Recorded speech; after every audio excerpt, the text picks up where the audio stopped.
हमारी बच्ची को बुखार चढ़ा है बहुत तेज। हम कल दवाई करवाने गए थे, वो बोल दिया कि हम दवाई नहीं करेंगे। ठाकुर समाज के कह रहे हैं जो दवाई करेंगे तो उनसे जुर्माना लिया जाएगा। प्रजापति समाज को सभी गांव में बंद कर दो, उनको ना ही राशन पानी दो, ना ही दुकान से कोई सौदा सामान या कुछ भी जो चाहिए हम लोग को कुछ नहीं मिल रहा है। 15 जात इकट्ठी है, 15 जात निगम फैसला कर जहाँ जाना हो चले। बाल बनाने वालों ने बोल दिया कि धरती में बैठ कर के बाल बनवाना। नमस्कार, मैं हूं नीरज पटेल और आप देख रहे हैं नेशन जनमत। धर्मांध लोग अक्सर सवाल करते हैं कि संविधानवादियों को हिंदू राष्ट्र से तकलीफ क्यों है, उनको ऐसा क्यों लगता है कि हिंदू राष्ट्र का मतलब मनुस्मृति का शासन कायम करके एक जाति का वर्चस्व स्थापित करना है। इसका उत्तर जानना है तो मध्य प्रदेश के दमोह जिले के सिंहपुर गांव पहुंचिए और वहां का नजारा देखिए।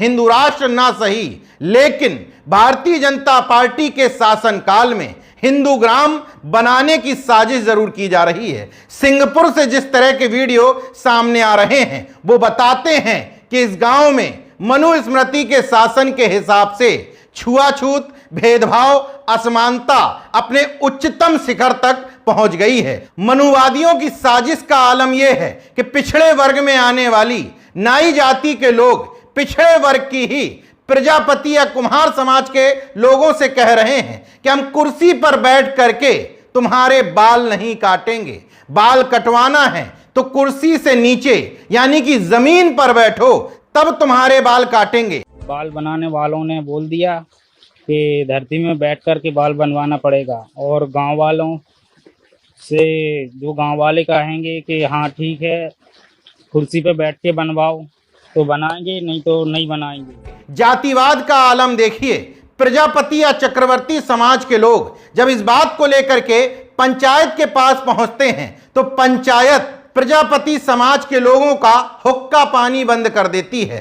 प्रजापति समाज के लोग जब गांव में कुछ सामान खरीदने जाते हैं किराने की दुकान से तो उनको साफ मना कर दिया जाता है। कहा जाता है कि हम विभिन्न जातियों के लोग एकजुट हैं, तुम्हें गांव के किसी दुकान से सामान भी नहीं लेने देंगे। दुकानदार की ले रहा है भैया का 15 जात को 15 जात इकट्ठी है, 15 जात निगम फैसला कर जहाँ जाना हो चले जाओ। ठीक है ना, तो अपन वो की बात नहीं, हमको भरना नहीं अकेले। ठीक है तो हम वो तो हाँ ठीक है। 150 वोट आई है जो ने सोच का पोलिंग निकाल लिया तुम। अरे यार तो अपन बात सुना जे मोबाइल वाले चमकत जो बाद में हाँ ठीक है भैया, ये लग कर चट। हाँ ठीक है ठीक। वो गांव के सरपंच से बुला लाओ फिर दे दे। बहुत ठीक है, धन्यवाद। हम लोग को बोल रहे हैं वो तो हम दे दें फिर अभी मना नहीं है, सरपंच को बुला लाओ। ठीक है। सही अर्थों में देखें तो हिंदू ग्राम बनने की ओर अग्रसर सिंहपुर इस तथाकथित हिंदुत्व की असली तस्वीर पेश कर रहा है। जिस दुकान से सामान देने को मना किया जा रहा है वो ओबीसी की चौरसिया बिरादरी के लोगों की है और जो शख्स पीछे खड़े होकर के ज्ञान दे रहा है कि जिसके पास जाना है चले जाओ, हम सामान नहीं देंगे, वो ठाकुर बिरादरी का है। मतलब गवर्न ठाकुर और ब्राह्मण समाज के लोग ही ओबीसी की विभिन्न जातियों को कर रहे हैं। ओबीसी की क्या, उस गांव के सरपंच आदिवासी समाज से हैं। मतलब भारतीय जनता पार्टी कंप्लीट कट्टर हिंदुत्व की प्रयोगशाला इस सिंहपुर गांव को बना चुकी है, जहां आपस में ओबीसी एससी एसटी को लड़ा भिड़ा करके दूर से बैठ के मजे लिए जा रहे हैं। अमानवीयता का आलम यह कि प्रजापति समाज की एक महिला देर रात अपने बच्चे के लिए दवा लेने जाती है। डॉक्टर साफ साफ शब्दों में कहता है कि ठाकुर समाज के लोगों ने मना किया है, अगर दवा दी तो 1000 रुपए का जुर्माना ठोक देंगे। हमारी बच्ची को बुखार चढ़ा है बहुत तेज। हम कल दवाई करवाने गए थे, बंगाली डॉक्टर कहाँ, वो बोल दिया कि हम दवाई नहीं करेंगे। ठाकुर समाज के कह रहे हैं जो दवाई करेंगे तो उनसे जुर्माना लिया जाएगा।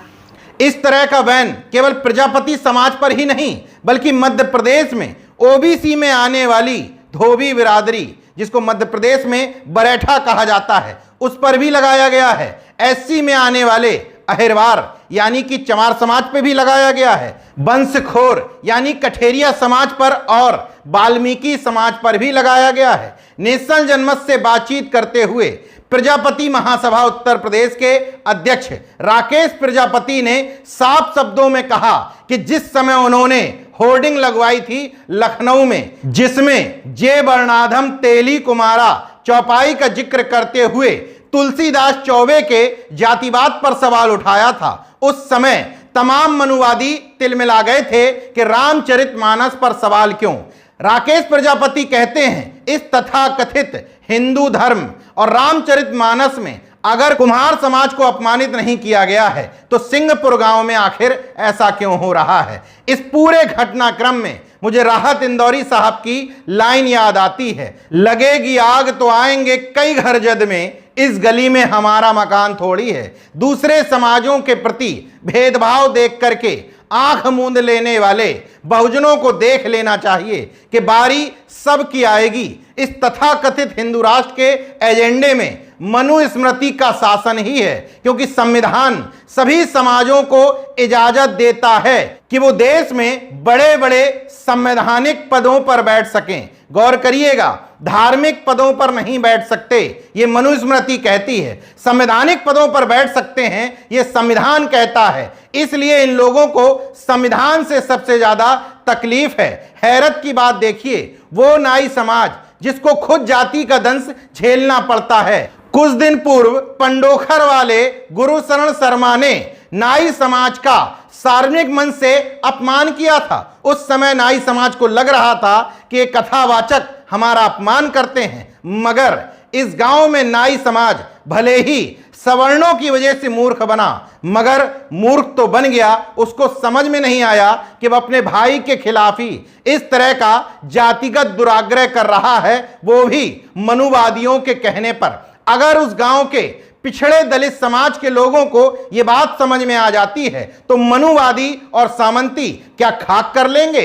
मगर दिमाग में वही मानसिक गुलामी भरी हुई है, जिसकी वजह से कभी इन पर तो कभी इन पर, इन मनुवादियों और सामंतवादियों का शासन चलता है। सिंहपुर गांव के लोग अगर ये वीडियो देख रहे हों तो नेशनल जनमत का अनुरोध है, आपस में मिल बैठ करके सामंतियों और मनुवादियों की साजिश को समझें। भाई से भाई को लड़ाया जा रहा है क्योंकि पूरे देश में बहुजन एकता कायम हो रही है। अगर सिंहपुर गांव में बहुजनों की यूनिटी को तोड़ने का यह प्रयोग सफल हो गया तो पूरे मध्य प्रदेश क्या पूरे देश में इसको विस्तारित किया जाएगा। हालांकि संविधान के रहते हुए ऐसा मुमकिन नहीं। संविधानवादियों से भी अपील है कि इस मामले में बढ़ चढ़ करके आगे आएं और उस गांव के बहुजनों को एकता के सूत्र में पिरोएं। देखते रहिए नेशनल जनमत, जागरूक और सजग बने रहिए। जय विज्ञान, जय संविधान, जय लोकतंत्र। धन्यवाद।